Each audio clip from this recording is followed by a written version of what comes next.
Es menos bonito porque soy muy tímido. Se ve mejor detrás de la cabeza. So clearly, it can be taught. Debíamos partir, que era la ley nuestro destino. Miren chicos, esto lo pueden hacer ustedes. A mí me encanta que los libros empiecen justo desde la portada. Tiene como un puntito, está como diciendo, medio gritando.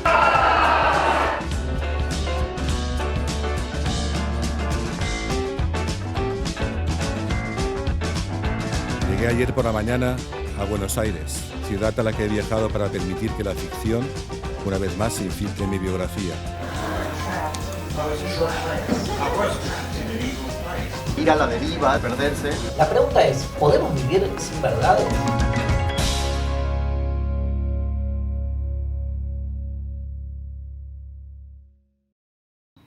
Hola a todas y todos. A continuación vamos a ver y escuchar una lectura que sin eufemismos llamamos COVID-19. 3 autores, Siri Husbeth, Lina Meruane y Martín Cohen, reflexionaron a partir del contexto propio, algunos de ellos habiendo atravesado la enfermedad, la anomalía que impuso esta pandemia en el día a día. Y sobre eso escribieron. La lectura está acompañada por los collages de la artista y escritora Carmen Cáceres. Agradecemos el apoyo de la Embajada de Estados Unidos, de Eterna Cadencia y de KIS Films que nos apoyan con esta actividad. Recuerden que pueden ver el resto de la programación en nuestra página web y que los invitamos a comentar nuestras actividades en redes con el hashtag Filba2020. Muchas gracias y esperamos que disfruten las lecturas.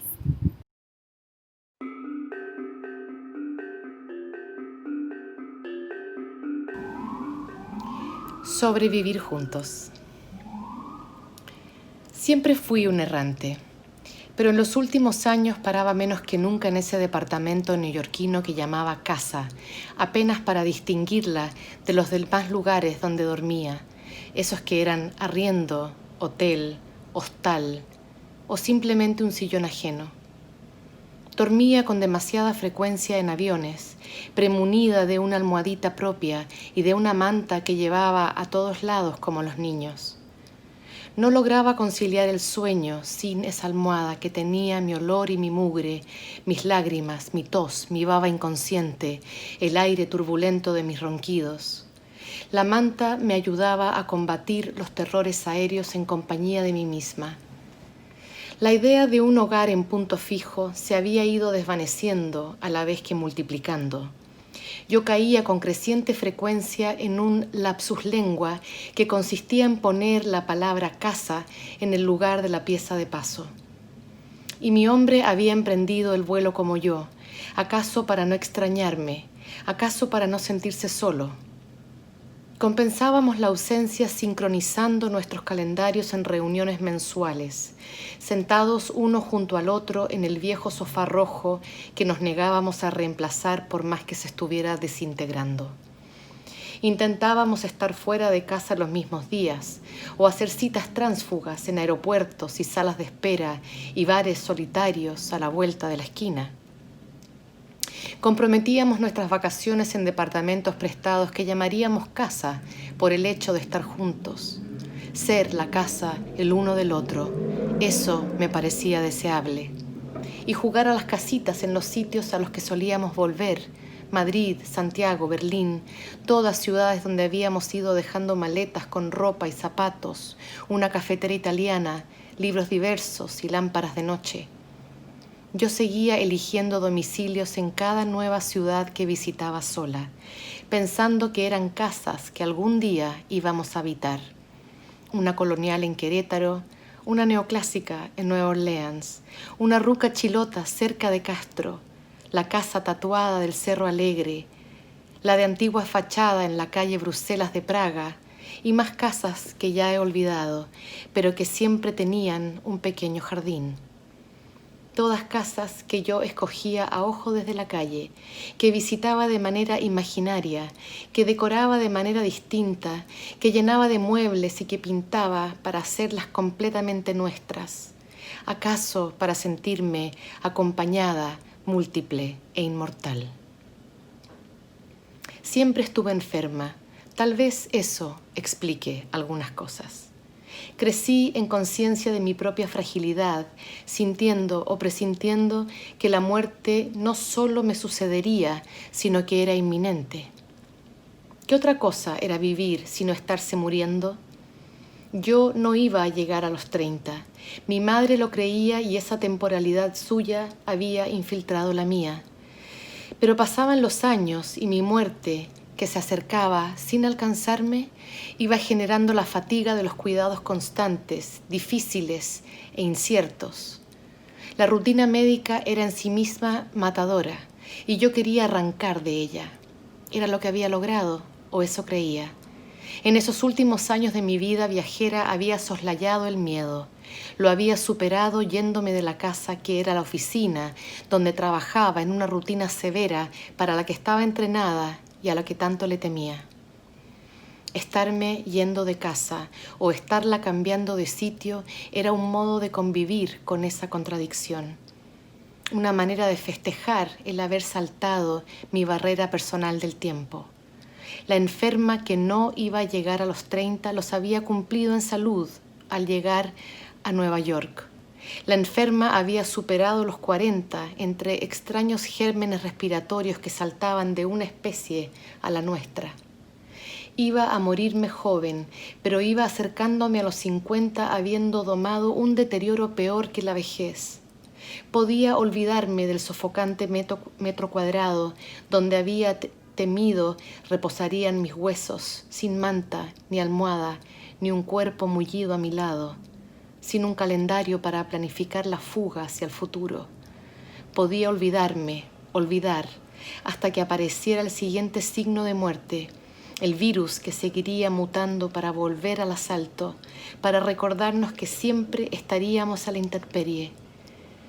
Porque si vivíamos muriéndonos siempre de a poco, ahora nos estábamos muriendo más, mucho más que antes. Y por eso nos tocaba detenernos a cuidar y a cuidarnos y a refugiarnos en una casa única donde esperaríamos, ojalá acompañados, ojalá no tan desprovistos, a que pasara esta pandemia y apareciera la siguiente. Gracias.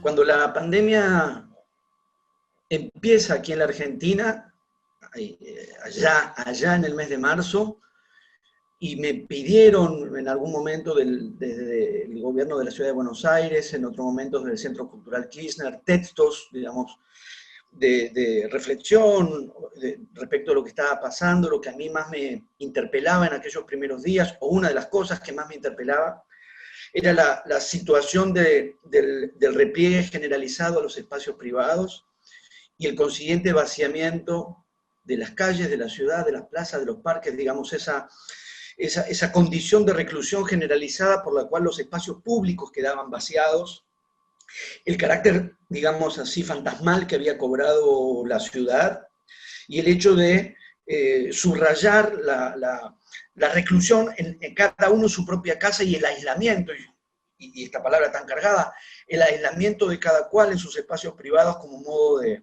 prevención. Por lo tanto, y habiendo sido eso un foco de atención muy fuerte para mí entre marzo y abril, en el desarrollo de la pandemia y en las condiciones que se fueron dando y que se siguen dando, me surgieron otras consideraciones respecto del estado de cosas, dado que esa condición cambió. Y a propósito de ese cambio del estado de cosas y la posibilidad de ensayar o intentar algunas otras reflexiones, es que aparecieron otros textos que escribí, dos de los cuales quiero leer. El primero se publicó en una revista digital llamada La Tecla Ñ, tiene por título Las palabras y las cosas, y es el que leo primero.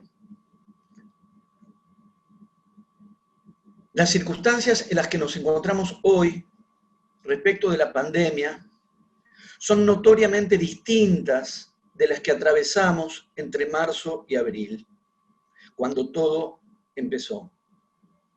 Lo suficientemente distintas, según creo, como para preguntarnos por qué razón habríamos de definirlas bajo un mismo término, cuarentena.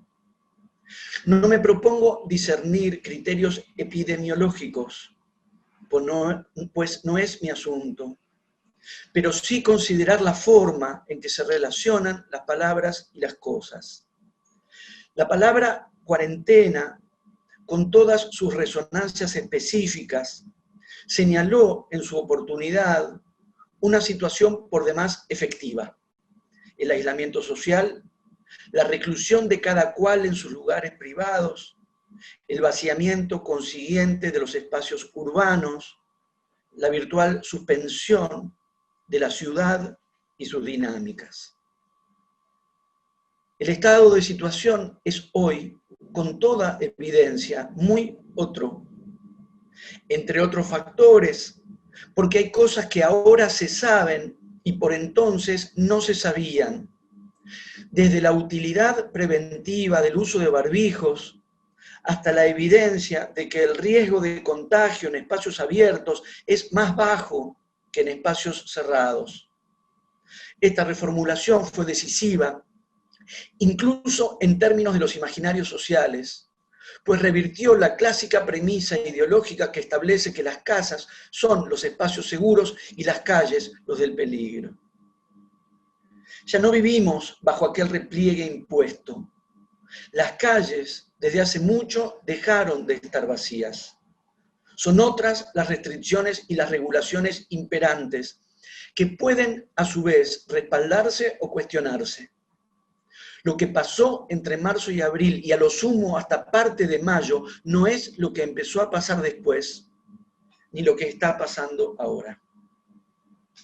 ¿Por qué mantener entonces esa denominación puntual, la de cuarentena, desglosada en todo caso en fases de numeración incierta?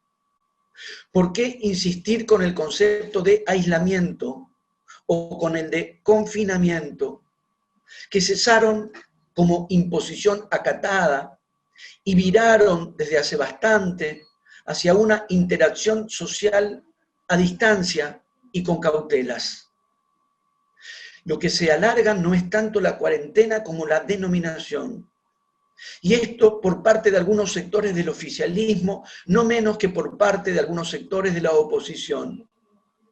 Unos la encomian y otros la deploran, pero ambos se obstinan en usar esa misma palabra. Al igual que en una cinchada, que es como a menudo funcionan, tirando para un lado unos, tirando para el otro los otros, pero agarrados todos de una misma soga, sosteniéndose mutuamente, aunque parezca lo contrario. Las palabras no determinan las cosas, ya lo sabemos, pero sí predisponen, y también lo sabemos, las maneras de pensarlas. La idea de un tiempo quieto, suspendido, estancado, uniforme, o la vivencia en principio frustrante de estar metidos siempre en lo mismo, sin variación ni progreso, se agravaban, al menos en parte, por efecto de la denominación. A ese factor se agrega otro, igualmente perjudicial, el de un desfasaje alarmante, por lo amplio y por lo notable, entre aquello que el discurso político declara y aquello que en la realidad de los hechos acontece. Si es que no se trata, en definitiva, intencionalmente de eso, de aferrarse a la palabra cuarentena para poder reivindicar lo actuado, si al final resulta bien, o de sostenerla a rajatabla para poder recriminársela al gobierno, si las cosas al final resultan mal. Mientras tanto, en las calles, en los parques, en las plazas, en las veredas, pasa otra cosa. Mucha gente sale e interactúa y no siempre parece estar claro cuánto es más o menos 1 metro, qué es lo que pasa con el fumar, qué es lo que hay que hacer con la nariz y sus agujeros, cómo es que la voz humana traspasa las telas y no es preciso bajarse el barbijo si se habla por teléfono. Cosas así, concretas, sencillas, pero vitales para los cuidados. Cosas que quedan negligentemente desatendidas, con la porfiada presunción de que la cuarentena es eterna, que luce firme, que sigue ahí. El siguiente texto no es más que una variación de este primero que leí, resultado de, sí, seguramente de una insistencia, ante la insistencia que uno percibe también en el estado de cosas, tanto en la idea de mantener el aislamiento, como si eso pudiese hacerse, como si eso tuviese alguna relación con lo que efectivamente está ocurriendo de manera generalizada, o bien la presunción, que yo considero complementaria, de que seguimos en estado de aislamiento, cosa que a todas luces no es lo que ocurre. Este segundo texto se publicó en el diario Perfil, vuelve sobre la cuestión de la ciudad, y dice así. Cuando la pandemia empezó allá en marzo, no hizo sino confirmar, y más aún llevar al límite, los parámetros establecidos por el imaginario burgués del refugio y del peligro. El hogar como espacio de protección frente a una amenaza siempre exterior. Pienso en algunos análisis de Walter Benjamin o de Pierre Mallarey, pero también en lo que tantas veces nos sobresaltó en películas de terror. La pandemia, en un principio, dispuso eso mismo, quedarse en casa, lugar de seguridad, y dejar las calles vacías para no exponerse al mal. Sin embargo, todo eso cambió, y hasta se convirtió más bien en su opuesto.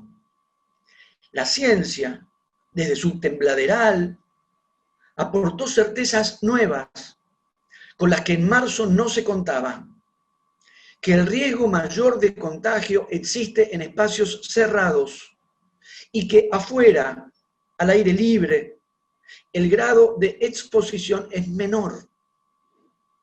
El espacio familiar, en todos los sentidos del término, fue el que pasó a cargarse de sospechas. Las calles, mientras tanto, recuperaron su intensidad y la interacción con otros, aunque a distancia, en los espacios públicos.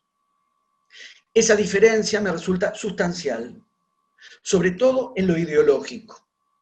No obstante, por alguna razón, es a menudo pasada por alto.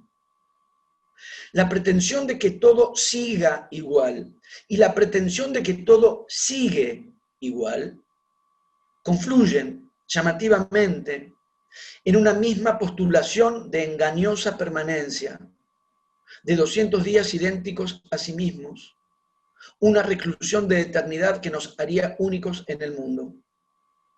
La discordancia con la realidad de lo que efectivamente pasa no parece afectar esa tesitura.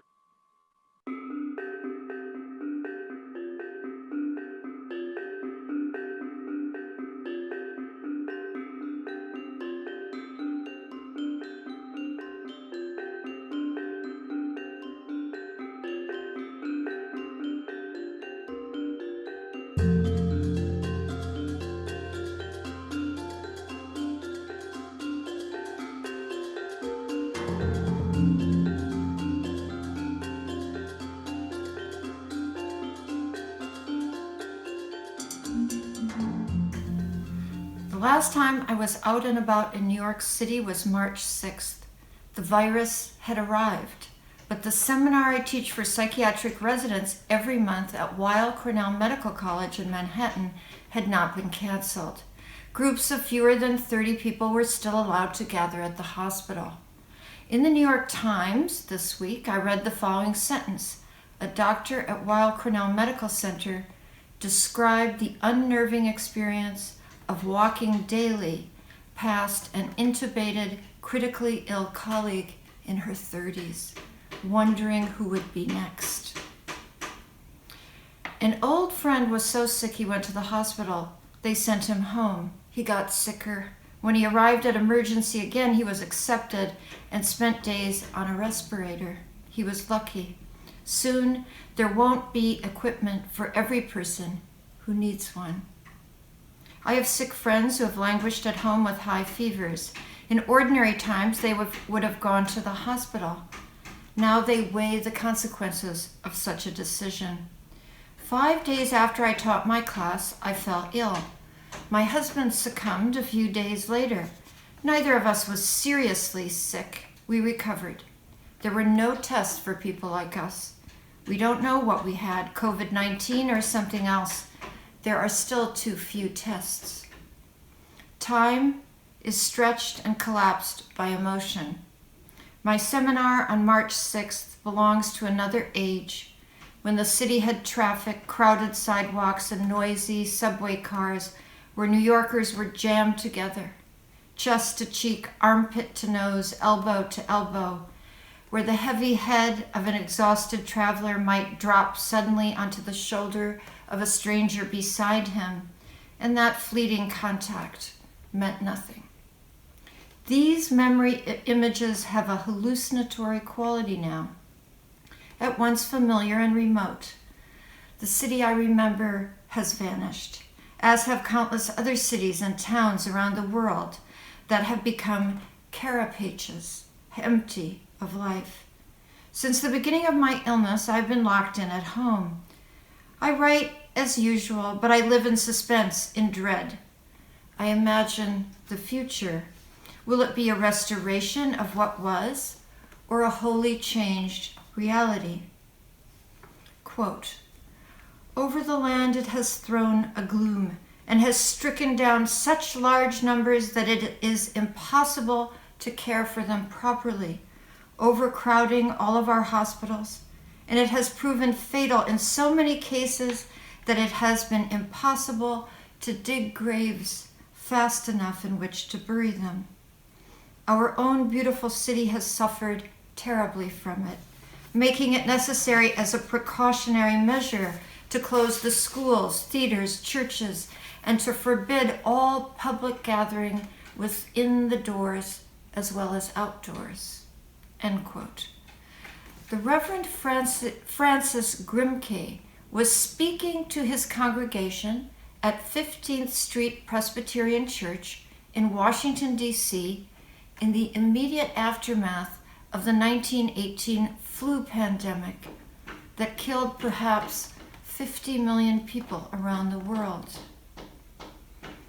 "Nobody had ever seen anything like this before," said the President of the United States on March 19th and again on March 26th.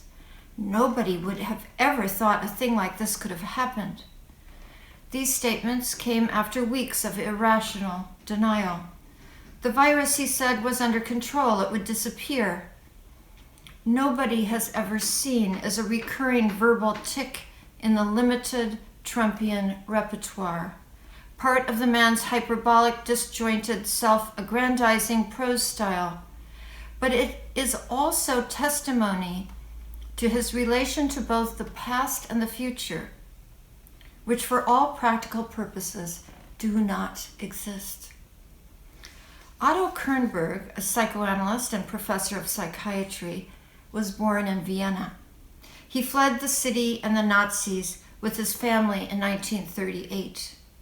He has written extensively on narcissism, which includes antisocial personality disorder, also called psychopathy, an extreme form of narcissism. Along with habitual lying, grandiosity, and a lack of guilt and empathy, Kernberg writes that such people, quote, "have no sense of the passage of time, of planning for the future. Their failure to learn from past experience is an expression of the same incapacity to conceive of their lives beyond the immediate moment." End quote. For over 3 years, the world has watched an American president trapped in his own spontaneous, volatile present.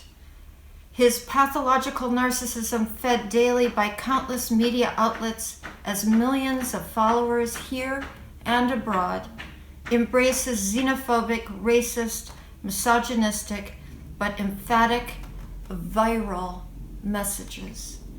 Among his latest, the virus is Chinese. The coronavirus that travels from host to host and infects human cells moves according to its own quickening time, indifferent to ethnicity, class, or sex, to propaganda and prejudice. Francis Grimke was the son of a white plantation owner, a widower, Henry Grimke, and an enslaved woman of mixed race, Nancy Weston. His parents lived together as domestic partners.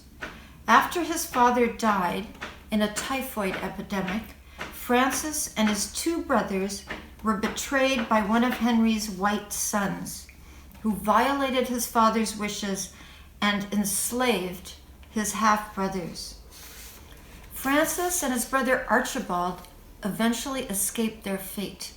Later, their father's feminist, abolitionist sisters took them in and helped fund their ongoing educations. In his sermon on November 3rd, 1918, Grimke asked, "Did the epidemic pause to see whether his skin was white or black before smiting him? Of what value was white skin during these weeks of suffering and death?" End quote. Viral ideas have no impact on viral disease. The virus is not cowed by racist or macho bluster and posturing or anti-intellectual bombast. Francis Grimke hoped the pandemic would serve as a lesson in the stupidities of racism. This much is certain. We have seen this thing before. We have seen the ravages of infectious disease for centuries, and its effects on cities look remarkably the same. But now, how few people I see. Samuel Pepys wrote about the streets in London during the plague of 1665, and those walking like people who have taken leave of the world. End quote. The pandemic has been seen, imagined, and anticipated. The world is smaller now than it was in the 17th century. Far-flung travel takes hours, days, not months or years. But in the last half-century, we have seen AIDS, Ebola, SARS, H1N1, MERS, bird flu, among other viruses, and they have killed hundreds, thousands, and millions of people. Virologists have known that a new virus would cause a pandemic, and they knew how it was likely to begin. In the Journal of Virology in 2009, the year of H1N1, a flu subtype, L.W. Enquist wrote about future viruses. He said, "In humans, such infections will more often be zoonotic, the transmission of a virus from wild or domesticated animals to humans. Epidemiologists have modeled trajectories of possible pandemics and outlined necessary responses. There is much that remains unknown about viruses and the biological mechanisms involved, but to argue nobody would have ever thought a pandemic such as this was on the horizon is preposterous." Yesterday on BBC Radio, I heard a representative of Narendra Modi's government in India echo Trump. No country could have imagined or prepared for this. This is either a lie or it is rank ignorance. Or worse, it is an expedient lie that preys on the ignorance of people who harbor a populist contempt for expertise and look to a strong man or charismatic leader to embody the power they feel has been taken from them by women or blacks or immigrants or Jews or Muslims or some other threatening group. This contempt is deeply rooted in the history of my country, but it is not limited to the United States, nor can it be separated from the growing authoritarian impulse around the world, an impulse that is connected to male dominance and misogyny. What does it mean when Brazil's president, Jair Bolsonaro, announces his imperviousness to the coronavirus because he is an athlete? Or President Lopez Obrador of Mexico casually encourages the populace to go out and have dinner in restaurants as he continues to shake hands. Before he came down with the virus himself, Boris Johnson recommended herd immunity for his nation. Let them die. Lukashenko, president of Belarus, may believe that macho swagger compensates for his nation's lowly status in the world. His comment on the virus? It's better to die standing than live on your knees. How are we to interpret not only mass tolerance of such buffoonery, but its celebration, except as a form of mass hypnosis, a collective fantasy of narcissistic virility? New Yorkers are paying a high price for viral fantasies that are now mingled with the scourge of a real virus that is overwhelming the staff of our hospitals. They cannot care for all those who are sick and do not have the masks, gowns, or gloves to protect themselves. The Trump administration disbanded the U.S. pandemic response team in 2018 to cut costs. The administration has fired experienced bureaucrats, scientists, and diplomats, and gutted one department after another of its experts. Trump has larded his administration with incompetent, sycophantic toadies. He has repeatedly lied to the Republic, at one moment promising the virus would disappear like a miracle. Anyone who wants a test can get a test. He has waffled on one decision after another, has denied ventilators and respirators in his control to states that need them. He has rebuffed his own military when it offered aid for the crisis. He has displayed no sense of time at all, no memory of the immediate past, what he said yesterday, and no anticipation of the immediate future, what his lies today may look like tomorrow. His only urgency is to parade for the cameras now.